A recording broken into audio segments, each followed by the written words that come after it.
in my excitement to introduce you to the program, I forgot to introduce you to one very special guest tonight, and that is Verne Windham.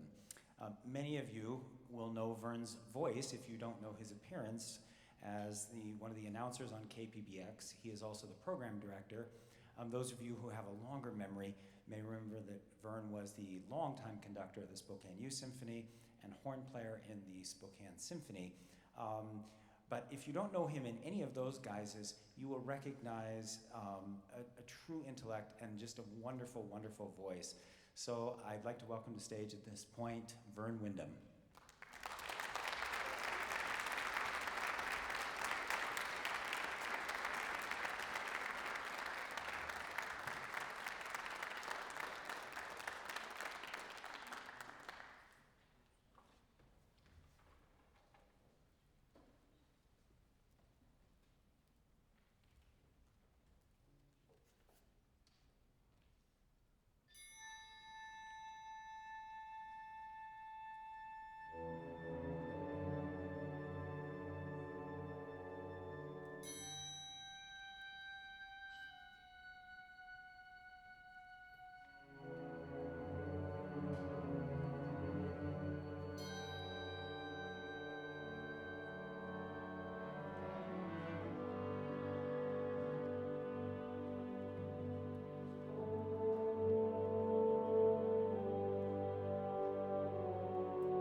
All day long, the little boy worked hard in field and barn and shed, for his people were poor farmers and could not pay a workman. But at sunset, there came an hour that was all his own, for his father had given it to him. Then the boy would go up to the top of a hill and look across at another hill that rose some miles away. On this far hill stood a house with windows of clear gold and diamonds. They shone and blazed so that it made the boy wink to look at them. But after a while, the people in the house put up shutters, as it seemed, and then it looked like any common farmhouse.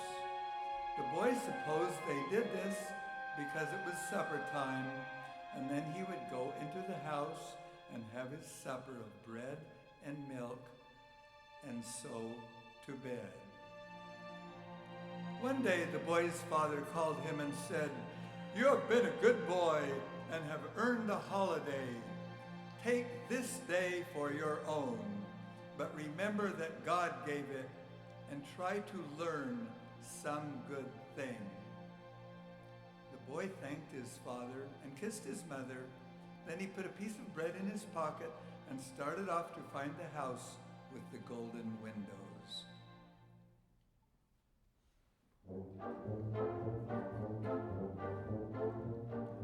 It was pleasant walking. His bare feet made marks in the white dust, and when he looked back, the footprints seemed to be following him and making company for him. His shadow, too, kept beside him and would dance or run with him as he pleased. So it was very cheerful. By and by, he felt hungry, and he sat down by a brown brook that ran through the alder hedge by the roadside, and ate his bread and drank the clear water.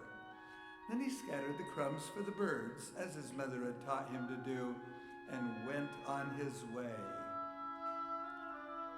After a long time, he came to a high green hill. And when he had climbed that hill, there was the house on the top. But it seemed that the shutters were up, for he could not see the golden windows. He came up to the house, and then he could well have wept, for the windows were of clear glass like any others, and there was no gold anywhere about them. A woman came to the door and looked kindly at the boy and asked him what he wanted. "I saw the golden windows from our hilltop," he said, "and I came to see them, but now they are only glass." The woman shook her head and laughed. "We are a poor farming people," she said. "We are not likely to have gold about our windows, but glass is better to see through." She bade the boy sit down on the broad stone step at the door and brought him a cup of milk and a cake and bade him rest.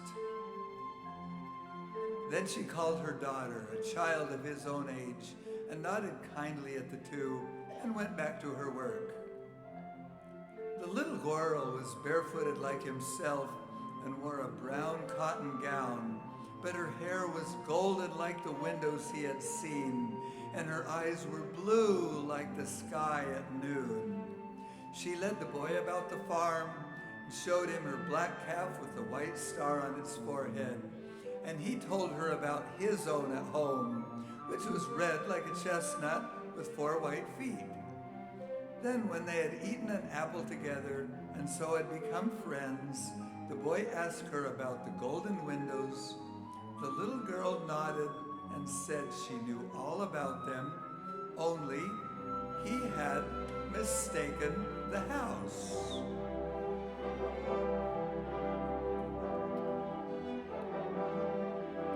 "You have come quite the wrong way," she said. "Come with me, and I will show you the house with the golden windows, and then you will see for yourself."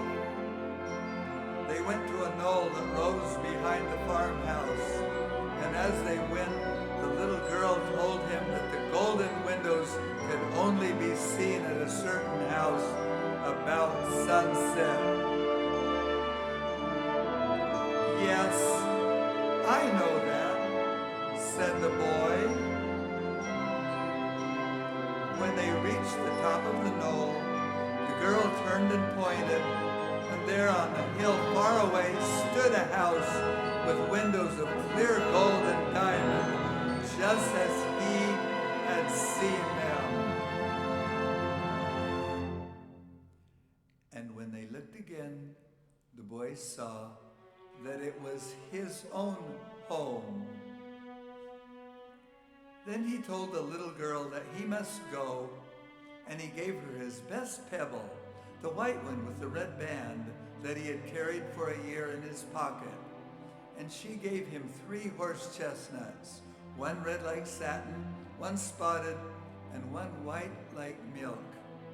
He kissed her and promised to come again, but he did not tell her what he had learned, So he went back down the hill, and the little girl stood in the sunset light and watched him. The way home was long, and it was dark before the boy reached his father's house. But the lamplight and the firelight shone through the windows, making them almost as bright as he had seen them from the hilltop. And when he opened the door, his mother came to kiss him, and his little sister ran to throw her arms about his neck, and his father looked up at him and smiled from his seat by the fire. "Have you had a good day?" asked his mother.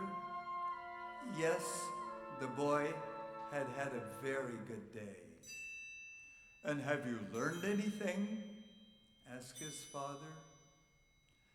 "Yes," said the boy, "I have learned that our house has windows of gold and diamonds."